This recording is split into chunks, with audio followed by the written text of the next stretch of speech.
Welcome to the Pod in Your Basement podcast, featuring Ben DeLessio and Joe Garza. They're alive, they're hungry, and they're opinionated.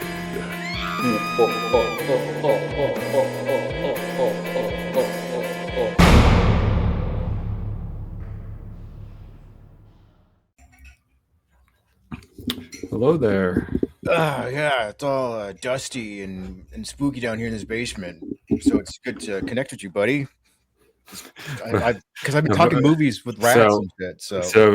So in this world, are you just perpetually in the basement and I come down and join you? How do you envision this? I think like our basements just meet up once every couple of weeks. They just kind of like We're just like at different corners of the basement.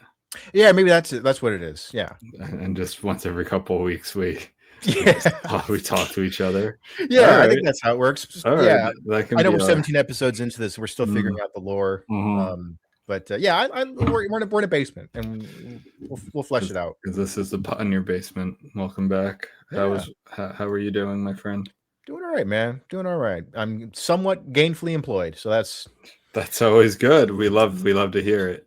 Yeah, I will not be getting evicted from this basement within the next 2 weeks at least. So that's good. Sweet. All right, cool. How about you, buddy? I'm doing fine, thank you. Good. All right. So I actually listened to some of last episode just because I was like, you know what? I haven't listened in a while. I should probably check to make sure we sound okay. Yeah. And then in the beginning of last episode, we actually talked about possibly doing this as an episode. Oh yeah, we did. Yeah. We were like, hey, maybe we'll do that as an episode sometime, and now we're doing it. So we were doing the 20. I don't know what to call it. It's the 28 series, like 28 days later, 28 weeks later. And so on Wikipedia, it's luckily we have the Wi-Fi extends down to the basement, down to this basement. But and on Wikipedia it says the 28 days later film series. So I guess they're just they do call it that. Okay. Yeah. Which is I guess a zombie series. I think most people would call it zombie, even if purists maybe wouldn't. In the sense where like they become like these mindless killing machine, things. Broadly speaking, I guess they are zombies. I always thought zombies were more like you had to be dead and then brought back somehow, like either like voodoo and magic or shit, or like through like undead. Yeah. But this is just like you get bitten or you get blood in your eye or something, and then within 30 seconds you just turn into a rage monster. It's so similar in so many ways that I'm just gonna call them zombies. Maybe they're not, because I think zombies have changed. Like we discussed, they used to be more about like mind control and sort of like voodoo, like white zombie back in the 30s. And then it became much more undead, and there were zombies that like literally came out of their graves, or ones that were, I think now the vast majority are like just infected. I think that's typically, it's not people who have been dead like that. Like, though I feel like there's a whole stretch there where zombies were people who've been dead for many years, and for whatever reason, it didn't really make sense, but for whatever reason, people who've been dead for hundreds of years, it's great. There's a graveyard down the street from me from the 18th century. And like they would come out, right? It just happened. Maybe a spell or a curse or something. And then really now I feel like almost all zombie movies are a mix of infected and people who die while being infected. Like maybe they kind of get torn to pieces, but then their body is, even their mangled body then starts chomping and attacking and that sort of thing. Maybe they die for a few seconds in turn. I feel like that's very common, and even sort of a trope now where like a loved one, they have to, they die and then the loved ones have to kill the zombie version of that person who just a few seconds earlier, a few minutes earlier was fine. And this So that brings Real quick, us, yeah. Real quick, just because this interesting little factoid that most people don't know. So we're talking about the delineation between the sort of quote unquote zombies of the 28 Days Later series versus like more traditional zombies in like the George A. Romero vein. Do you know who pioneered this sort of zombie / non-zombie, like I guess archetype? George A. Romero himself. He made a movie that's largely forgotten about. Came out in 1973 called The Crazies. And it was like a military experiment that went wrong, and then it's like some gas or something leaked into a town, and they don't turn into like necessarily flesh-eating zombies. They just go crazy and kill the people around them.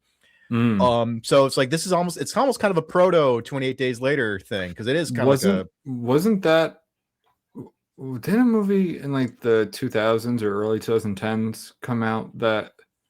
Yep, it was called The Crazy. It was a remake. It came out in 2010. Oh, it was a remake. Okay, yeah. All right. I remember it not being very good, but I've not seen the original. I didn't know that there was an original. Yeah. Okay. But anyway, so get back to the series. Yeah. So now, why I think when I was thinking about this, I think what made zombies so scary because this was a revolutionary movie, 28 Days Later. Yes. And I think what made zombies so scary this movie, so this came out in 2002, and was the kind of like the overwhelming horde of zombies. It wasn't necessarily one, like even 1, 2, like you could let's say like a Day of the Dead or Dawn of the Dead, or Night of the Living Dead, like one of those. They were pretty dumb and slow, and if you just had like to fight one in a boxing ring one at a time, you'd probably do pretty well. Yes. It was more of the relentless horde just descending on your location, wave after wave, just kind of like the mindless attacking that they would do, where this completely changed that. And this was, these are the rage zombies. I remember we call them like fast zombies. Yeah, like that was even like a term I feel like I would hear growing up. Like, oh yeah, no, like these are fast zombies, 28 Days Later zombies, and they were almost like in 28 Days Later they weren't superhuman necessarily, but they were very fast. They were monomaniacal. They were extremely fast. Would crawl over barbed wire to get to you. Right. And like just as relentless as a Night of the Living Dead zombie, but in a full rage. And that was something totally different. Yeah, this is one where you didn't need a whole pack of them in order for it to be terrifying. Like if you were in a group but you were stuck in a house with just one, you were in deep shit. Yeah, because they were just they'll like no matter what, like you would have to really murder these things because they would just keep coming at you, and they would come at whoever happened to be nearby. Whereas like you said, like the more traditional Romero style zombies, where it's like, you can probably outrun a good chunk of these, or you can fight them off long enough to escape. So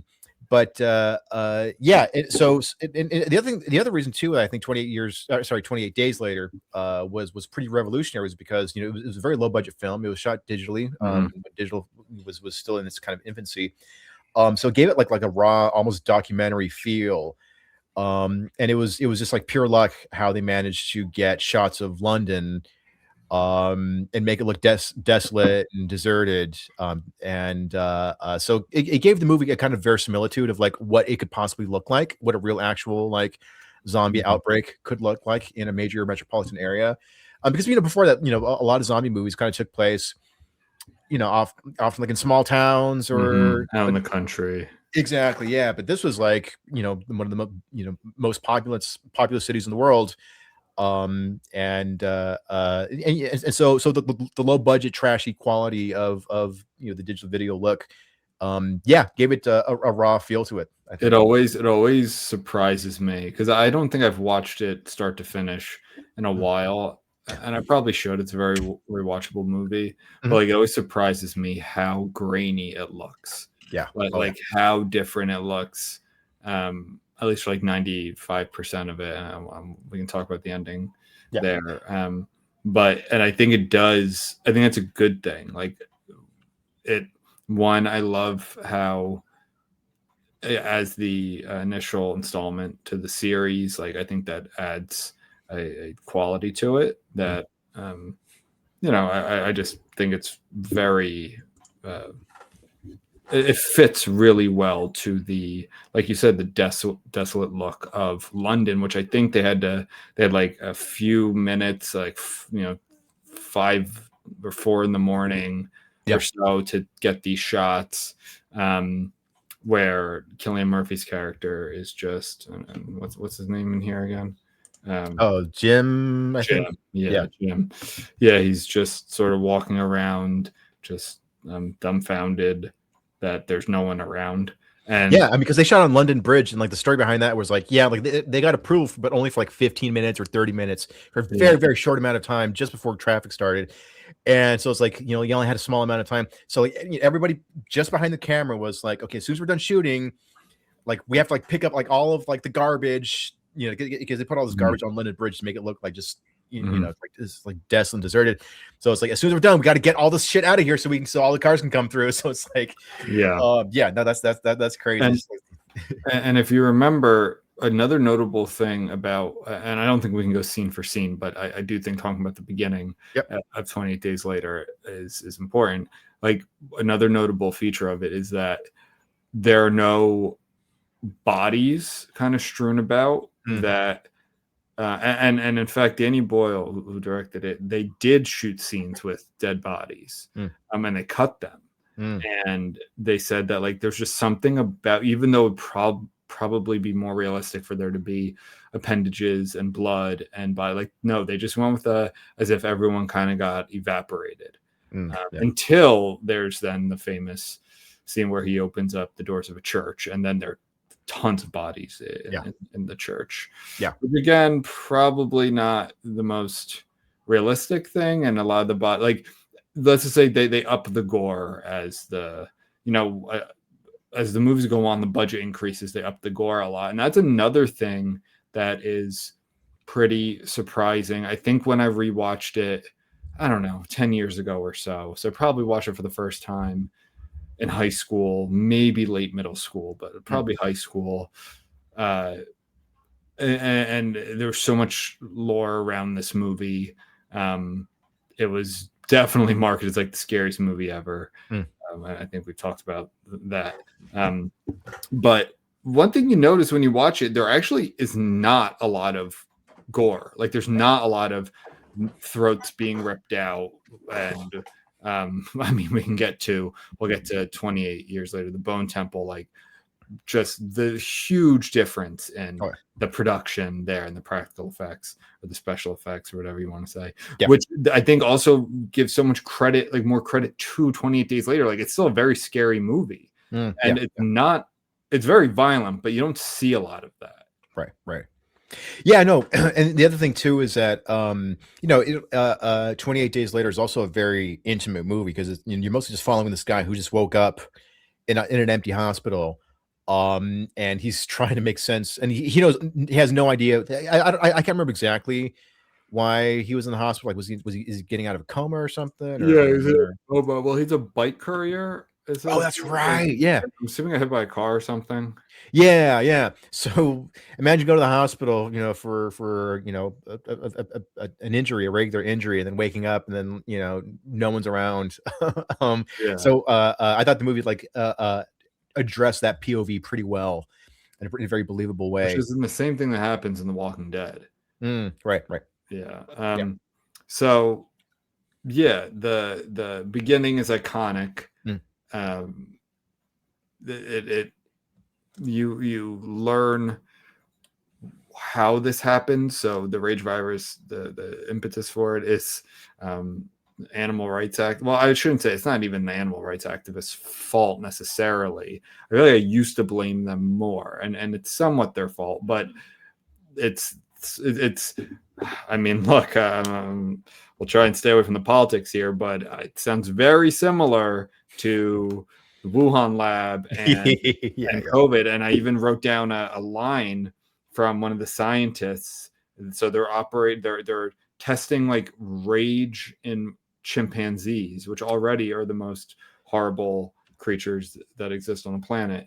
And then they're like tested. I don't know if you know, I have a thing against chimps. I find them disturbing. Yeah. But he says, and I can't even read my own handwriting here, but it's like in order to learn or to cure, you must first understand. So they're basically doing gain of function research on chimps, and they're like testing, they're like purposefully making these chimps insane and violent to then test this like a virus, like some sort of thing. So like this was man-made. Like this wasn't something that came from outer space. This wasn't some curse, some demonic thing. Like no, this was science that created this. And then animal rights activists go in and they release the chimps that then kill them and then spreads throughout the UK. So I found that, and I forgot that part of it, that it was like, no, they created this virus. These weren't even, I don't think these were like infected chimps from the wild that they can't, like, no, they made them more violent than they already are. That's right. So I thought that was pretty funny. Yeah. Okay. No parallels there. Yeah. Well, the next installment in the series was 28 weeks later. Danny Boyle and co-writer what's their name? Something Garland. Alex Garland. Yeah. They had far less influence on this one. This one was written and directed by others, but they did serve as executive producers on this one. I thought it was decent. It definitely wasn't quite as good as the others, but I thought it was a solid follow-up. Speaking of parallels, though, it's funny because when I was watching, I didn't really pick up on this, but apparently, I only watched this movie within the last week. This movie came out in 2007, so I'm like 19 years late. But apparently, when it came out, a lot of people pointed out a sort of they like a sort. I'll just read from Wikipedia here. Commentators also noted critical satirical critique of American militarized crisis management, particularly by the Bush administration's 2003 invasion of Iraq. I didn't pick up on that when I was watching the movie. I did feel like there was a little bit of a jab at like sort of like that world police thing, just kind of like America getting involved and militarizing everything. Sure. Yeah, I guess so. I mean, so 28 weeks later is definitely the dumbest of them, but you know, after I watched kind of everything, but like the whole storyline put together, I'm like, okay, it's not terrible, but I don't, why would you ever go back? Like so the main plot point is that, okay, the infected can starve to death. So they've all kind of starved themselves out. Yeah. And then we can repopulate, and they're kind of repopulating like a specific part of London. And I'm like, if I wouldn't even want to be in the UK. Like I would get as far away from there as possible. Yeah. And it makes no sense. Like that to me was kind of dumb, but I don't know. I guess like it didn't even, like, it's 28 weeks later. So that's about like what, 6 months ish? That's like that's nothing. Yeah. Like I would need to wait a decade or something. Yeah. And there hasn't been any hint of a resurgence for you to get me even close to. And even then I would not even like live in London. Like, I don't know. It just, that's kind of nuts. But no, I mean, well, I don't know if this is an apt comparison, but I mean, you know, we had the LA fires here just over a year ago, and like 90% of houses still have not been like allowed to even be rebuilt yet, and it's been over a year. Right. Whereas like this is a whole fucking country. This was the apocalypse on an island, and hell opened up. And it's 28 weeks. Like, man, that they should have kind of kept the, like, I get what they're doing with 28 days, weeks, year, you know, like, but they could have like they could have the whole repopulating London thing is not a terrible plot point, but not 28 weeks later. Yeah. Like that's so crazy. Like that just like the way that bureaucracy works, and it's just hilarious. Like people were wearing masks in 2023 in like parts of the country over the coronavirus that had a 0.001 mortality. Like this had a 100% mortality rate. Pretty much, yeah. Right? Yeah. Actually, no. Technically, no, because that is a big part of 28 Weeks Later, where there is a woman who is asymptomatic. Right. She's a carrier, but she doesn't. She's not crazy. Yeah. Exactly. And then guess what? And then the shitty husband. I guess I don't know. It might be too harsh, but no, he was shitty. I watched it recently. I would say he ditched. I will say that was a pretty cool opening sequence of like this family, and like they're out in the like the English countryside, and so like help has not arrived yet. So this happily married couple, and they're in this house with I think like 4 or 5 other people. But then a group of zombies come and wipe out almost all of them, and the husband ditches his wife and a random boy who'd shown up. He was running from the zombies. He ditched them, and then he assumed that, all right, well, they're dead, so boo-hoo, but also I got to move on. And then his kids come. Their kids. He finally reunites with them 6 months later or whatever, 28 weeks later, I guess. And he's like, oh, I'm so sorry, you guys. Your mom died. I saw her get killed. And it turned out the mom survived. Like I did like that family dynamic of like, oh shit. And then how like the kids, but also like, how did she survive?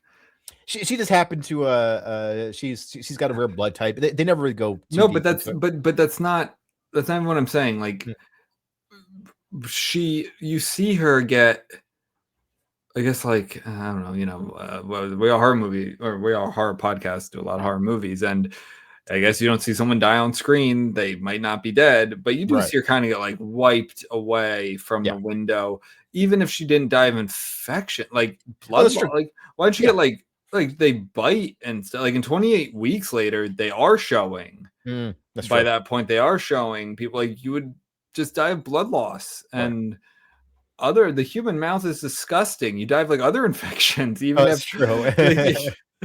You know what I mean? And it didn't look like she had like wounds and things. I don't know. I haven't watched them in a while. I did watch some clips.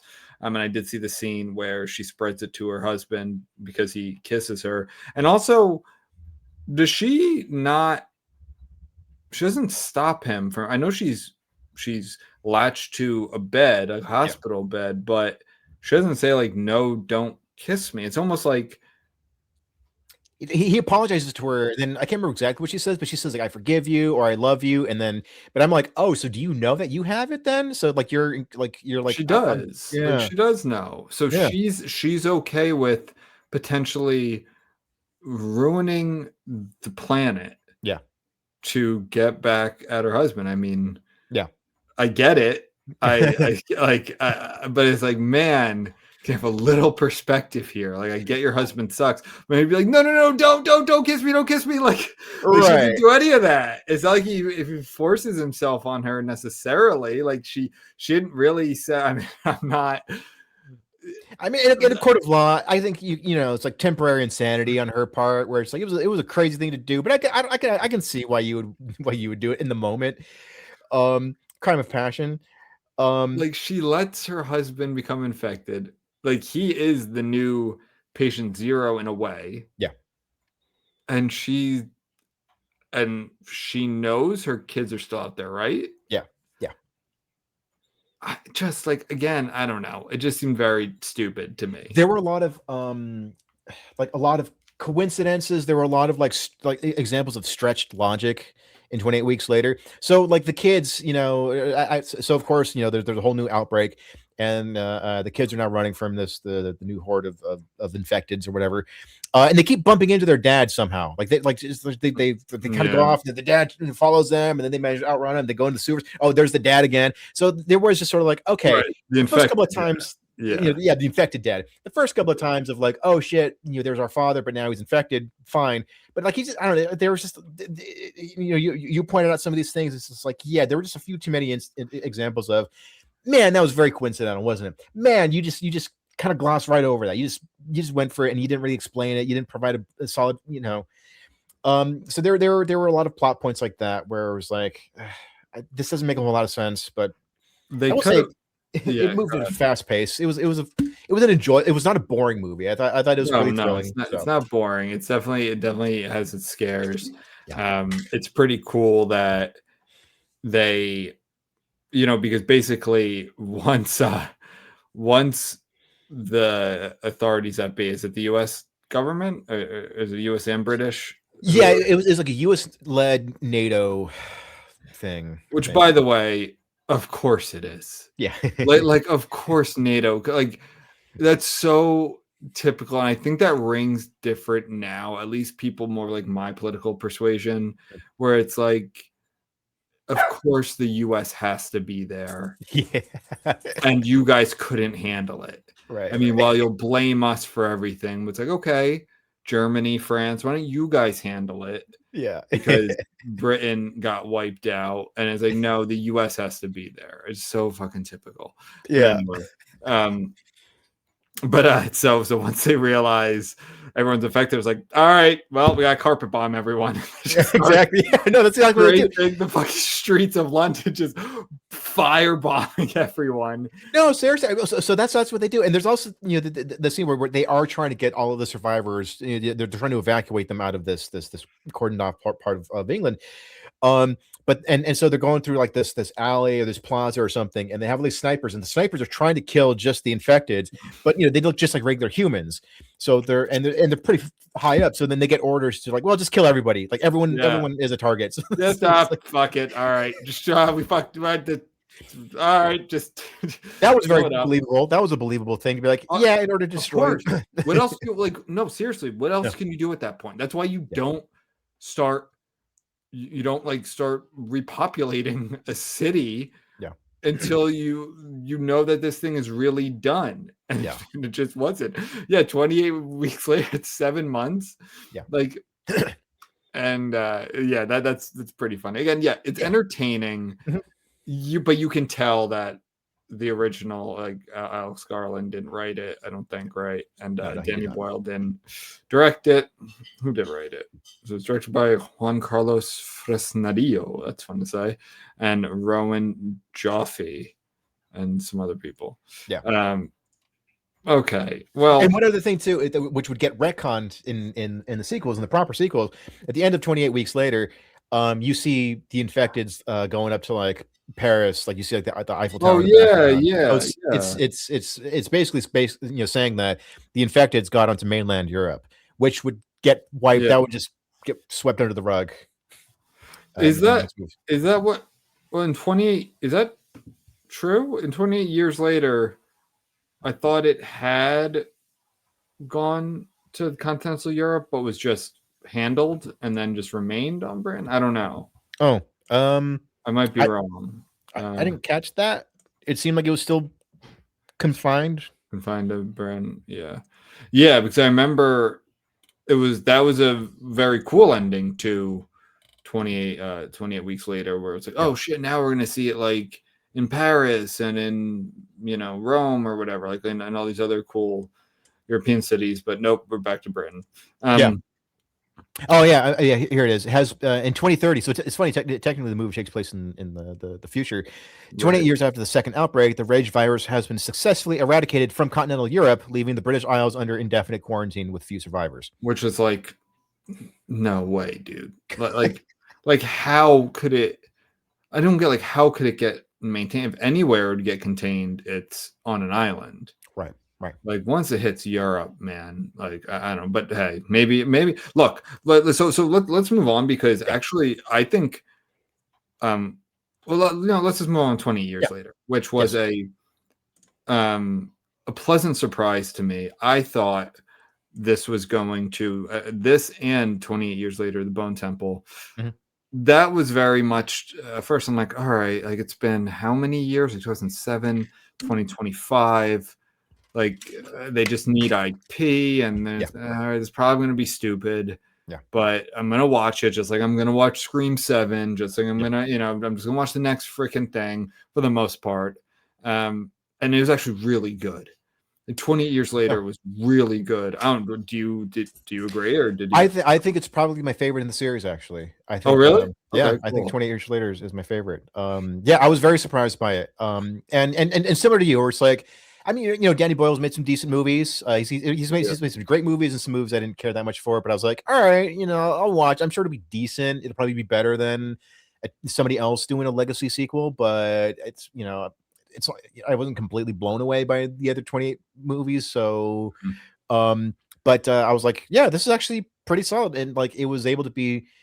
To me, it did what like Terminator 2 did with the first Terminator, where it's like it kept so much of what worked in the first one, and it took into new directions that didn't feel contrived. It still felt like a natural outgrowth of what made the original so good, but still offered plenty of new surprises and still maintained a lot of heart. Like let's get into it. But I was quite impressed with this one. So 20 years later, it was very cool. It obviously it's like you said, 2030. There is a sort of a thriving community in Lindisfarne, which Scottish Highlands, off the east coast of England, right? England, because like always, I'm going to shoehorn some medieval history into the podcast. Lindisfarne in 793 was the site of what many would consider, or what's typically considered, the start of the Viking Age, where Vikings landed on Lindisfarne. It was a monastery, and they raided it, killed a bunch of monks. It's actually in the movie or in the show Vikings, and because they. A lot of the raiding for the Vikings was in like Northern Europe, and then they went west, and it was very successful. So because they're basically a bunch of defenseless monks and a bunch of wealth like jewels and gold and things like that. So they're like, oh shit, we're gonna do this all the time now, and that really kicked off the Viking Age. So it's kind of it's almost like ironic that this is now a fortress. Where the threat's coming from the opposite direction. It's coming from the mainland Britain instead of from the east in Scandinavia. And I feel like they did that on purpose. Like I feel like they're English, or at least Danny Boyle is. I don't know what is Alex Garland American, or is he? Actually, don't know. No, he's English also. So they definitely know that, because that's like a big part of English history. Yeah. So this thriving community, on this little island off the coast of Scotland.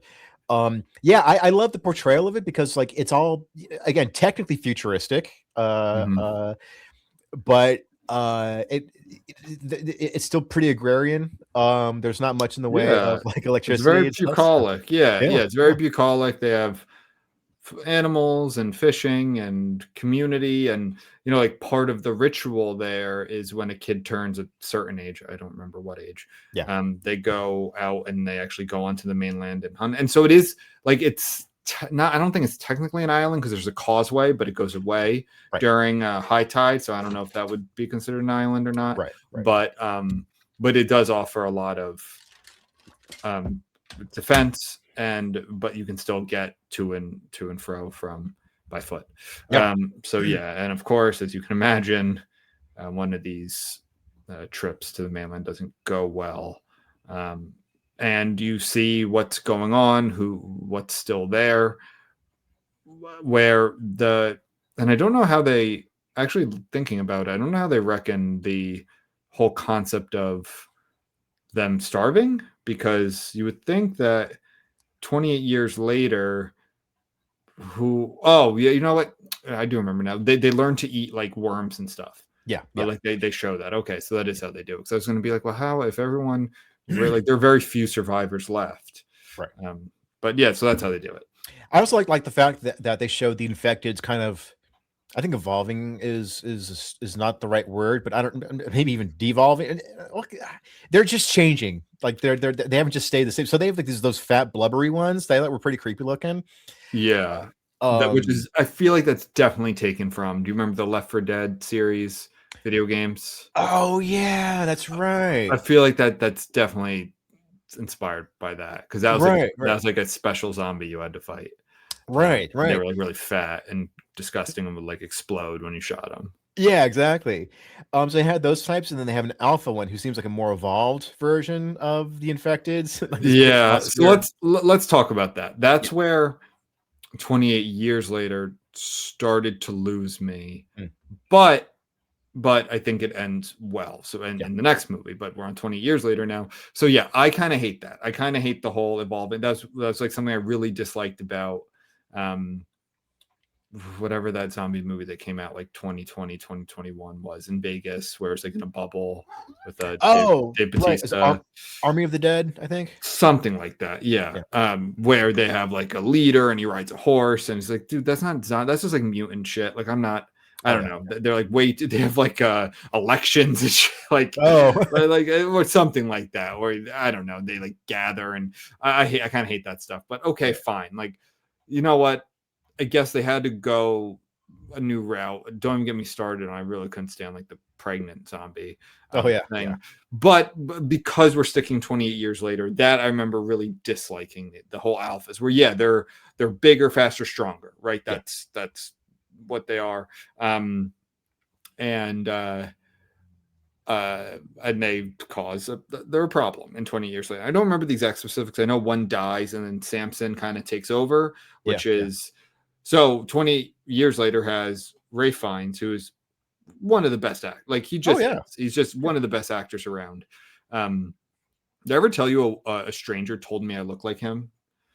Oh, interesting. I don't really see it, but a complete stranger in an elevator just told me I look like Ray Fiennes.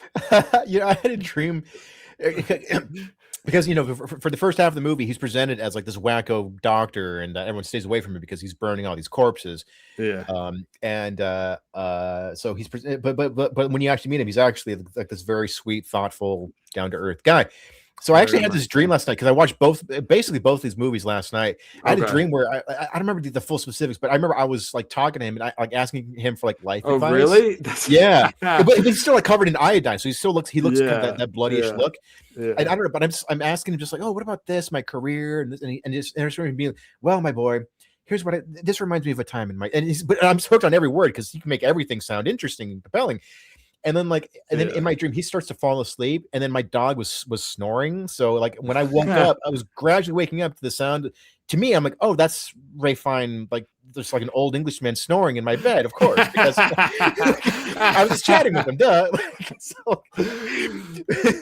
That's so funny. So this movie did give me dreams, but not nightmares. It's actually a very nice dream. Yeah, that's hilarious. Like, that's what your dream was. Not like fleeing rage virus zombies, but like just having a pleasant conversation with Ray Fiennes. Yeah, and he's like half naked and covered in iodine, but still giving the best, man. Yeah, he's terrific. He's the best. He's great in this movie.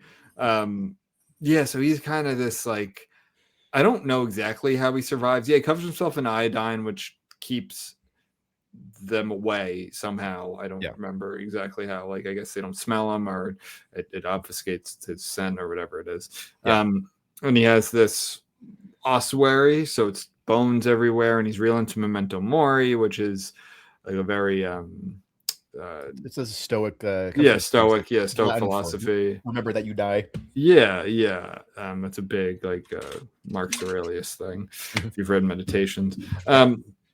So yeah, he's a really interesting character. I loved his inclusion in it, and he's a doctor, Dr. Kelson, and he's trying to find a cure for this because he believes it's psychosomatic and that you can treat that with drugs. But he just has to find, one, it's very hard to test on these creatures because they're trying to eat you. They're trying to kill you, and they're very efficient at that. So, so I mean, you just watched it. I watched it last year, and it was really cool how they came out back to back, considering that there was such a long gap between weeks and years. Like, I remember people talking about 28 years later as if like it would never come out. Like, oh, that, like, wouldn't it be cool if they did that? Like, oh, that'd be sweet. But you know, after 10 years or more, people just like, oh, I guess that's done. Well, 28 months was in development hell for a long time. And there was a lot of like, oh, like, you know, it's been greenlit, but then like the studios, like Nick's. So there was a lot of like,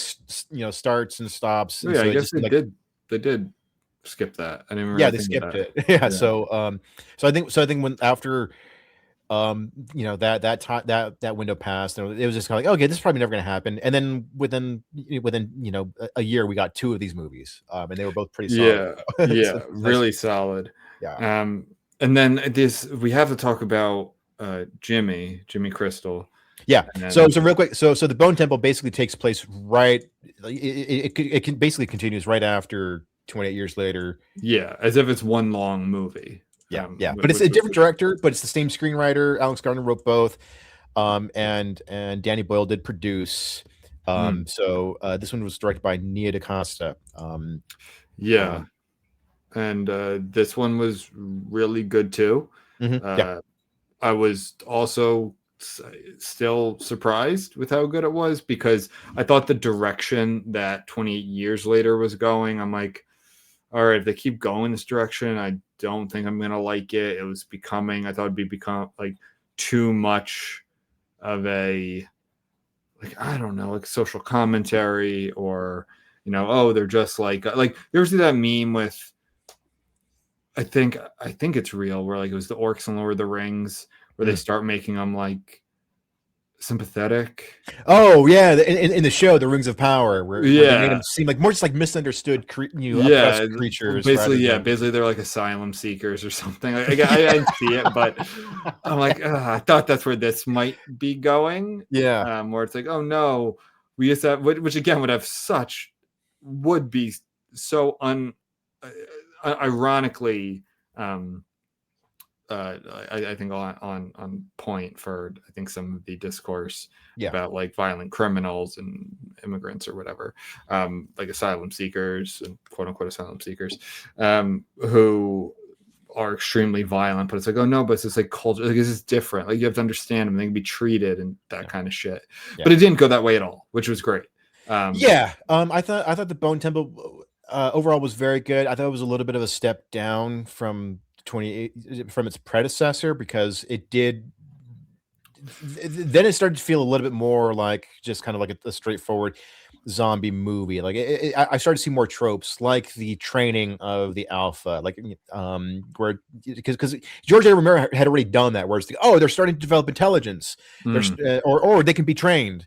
He'd already done that in several other films, and so seeing that kind of played out here, and it's like, it wasn't exactly the same, and it was kind of an interesting little relationship that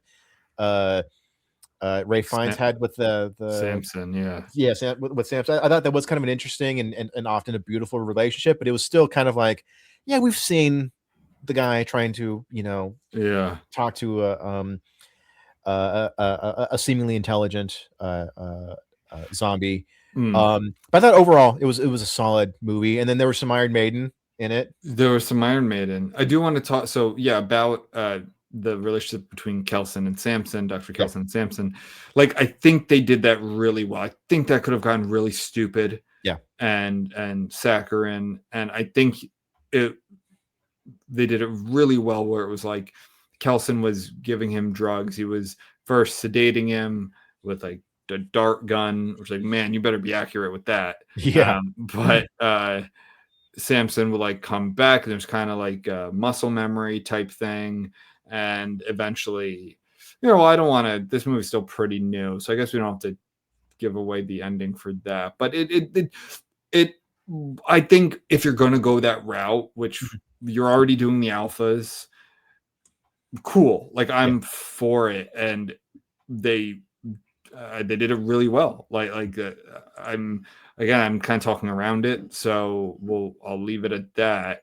But it was instead of just a typical survival story with like usual, which is understandable, like, oh, it's The real enemy here might be other humans and not the zombies, like, because we'll get into Jimmy Crystal and the Jimmies.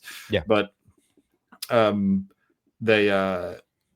it's a nice kind of side story to what's going on. Like you get infected POV actually. Yeah. And you learn why they do what they do, which okay. I don't know if I loved that. It tries to explain, but it's also like, I don't know. That was kind of weird. And if they want to evolve that more into what the infected are seeing of non-infected, it's kind of like there's like a Black Mirror episode about that sort of with soldiers and what they're seeing the enemies as and what they versus what they really are. But anyway, the Jimmies and Jimmy Crystal. So this was surprising to me. I thought, because you're introduced to Jimmy Crystal at the beginning of 28 years later as a kid, and then at the very end of 28 years later,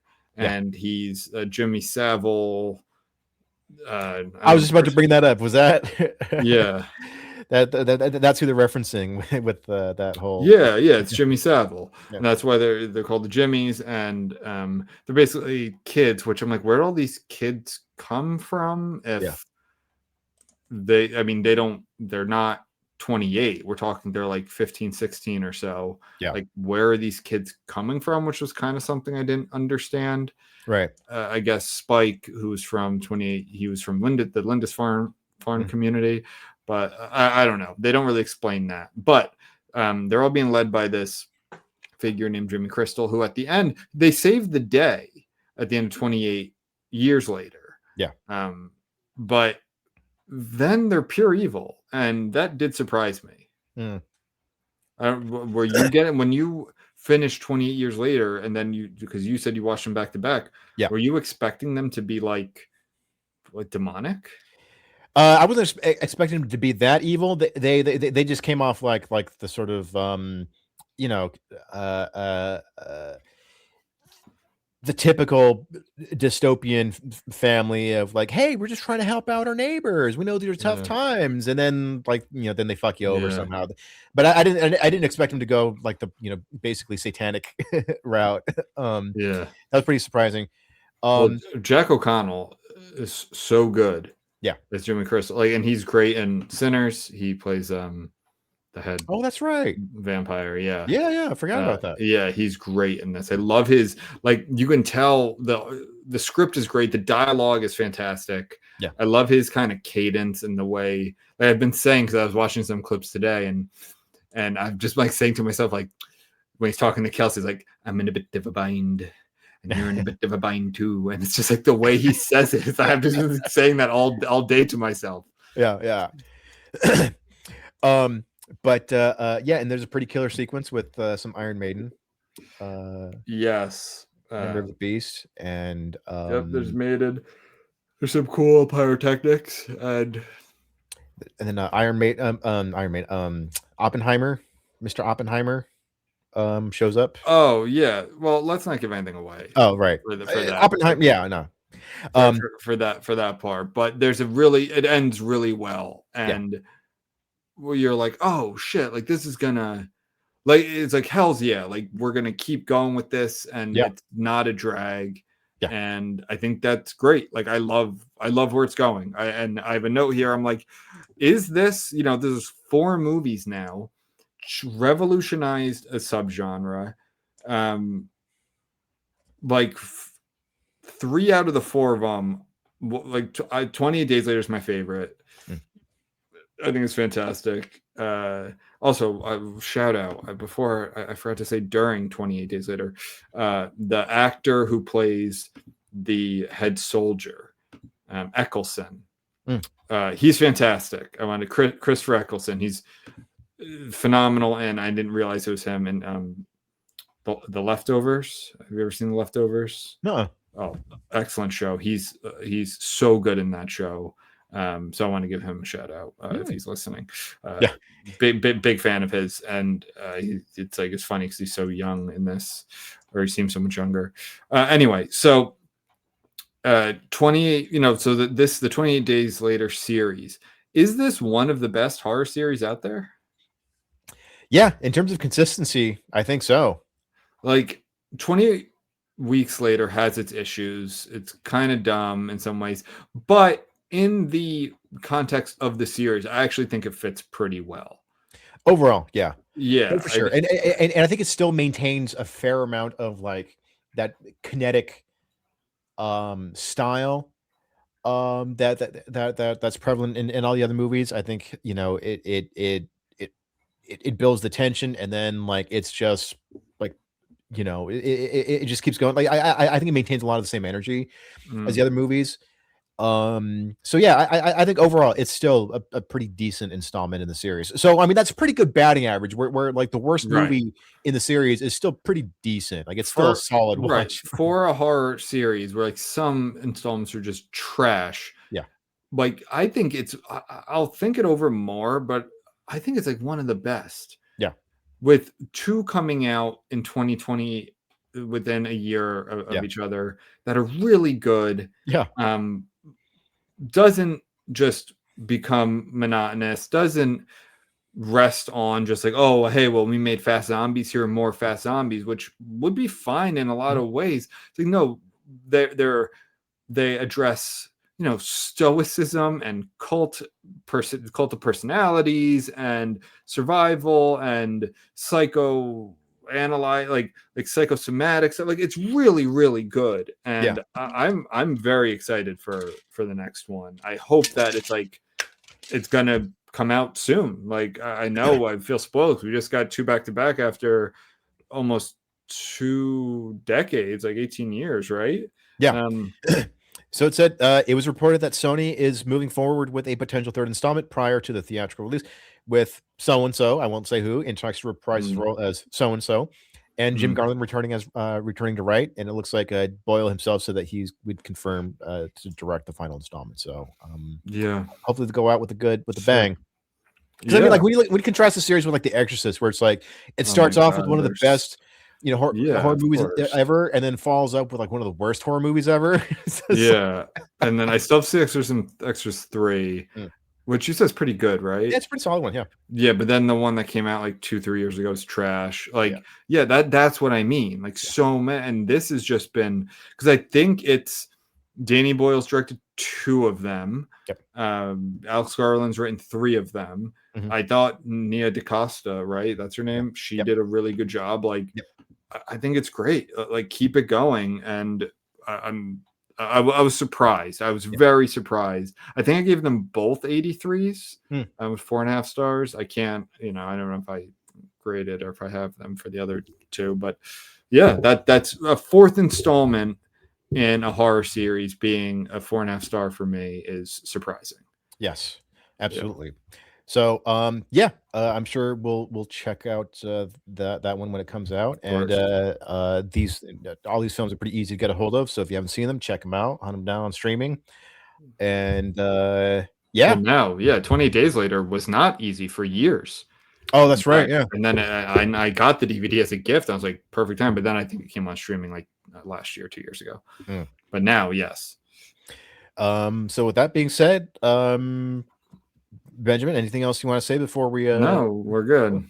All right. Well, thank you for joining us down here. And we'll see you in the basement. See you in the basement.